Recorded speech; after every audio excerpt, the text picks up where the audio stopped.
And I want to say it's good to see the gentlewoman from Utah in the chair. I yield myself such time as I may consume.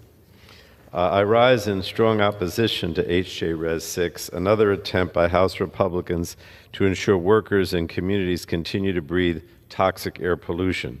This harmful Republican resolution puts the profits of billionaire corporate polluters over the health and welfare of the American people, and it makes a mockery of Republican promises to make America healthy again. Now, I really believe that, Madam Chair, that this resolution is a distraction. I listened to the president's speech last night, and it's clear to me that neither he nor the Republicans in the House have found a way to lower grocery prices. They haven't found a way to lower energy prices. They haven't found a way to fund the government. And now they're on the cusp of stripping millions of people of their health care. Also, they can shower these giant tax breaks on billionaires and big corporations. But using the Congressional Review Act hatchet to carve away critical protections from an agency that's already been decimated by DOJ's indiscriminate firing demonstrates how unserious Republicans are about keeping Americans safe from dangerous pollution. And another week of nonsense CRAs, in my opinion, shows how unserious House Republicans are about governing. Under the Clean Air Act, and I want to directly address what the gentleman said, under the Clean Air Act, the Environmental Protection Agency is required to reduce hazardous air pollutants from large industrial sources like rubber tire manufacturers to protect Americans across the country from harm. So they have to do this. They're obligated in the EPA to look at the things that might be hazardous under the Clean Air Act. And, to be clear, hazardous air pollutants are air toxics that are known or suspected to cause cancer and other serious health impacts like heart attacks, worsened asthma, reproductive and birth defects, as well as severe impacts on the environment.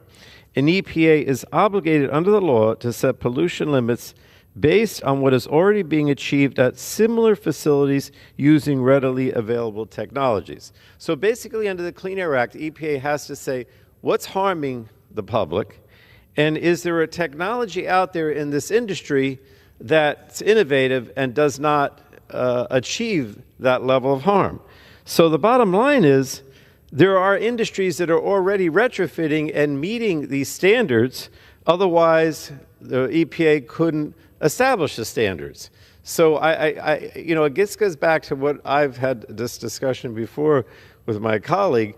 There are good actors and there are bad actors. Good actors want innovation, want to retrofit their manufacturing companies to do the right thing and cause less pollution.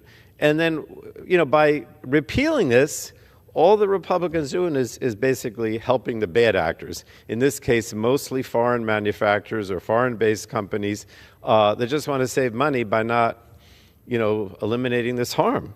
So,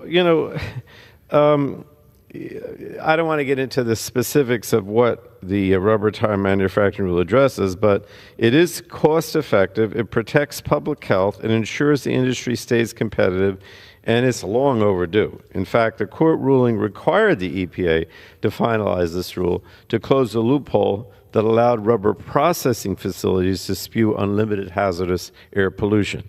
Well, when fully implemented, the rule will cut these harmful emissions by 171 tons per year. That includes over 100 tons of toxic organic chemicals and over 60 tons of particulate matter that will be removed from the air of the workers and communities near the impacted facilities.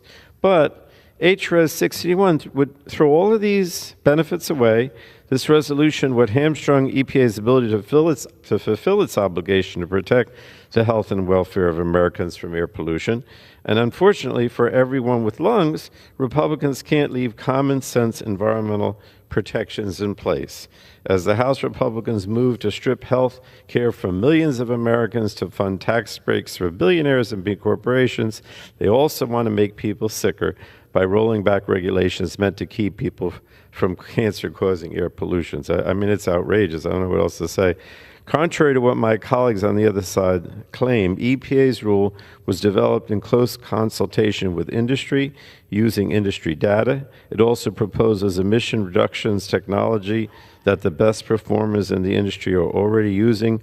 Overall, it's estimated to cost less than a fraction of 1% of companies' annual revenue, and facilities have years to comply. So this should be a no-brainer, a win-win scenario of reducing cancer-causing emissions and promoting innovative technologies to modernize industry and provide regulatory certainty.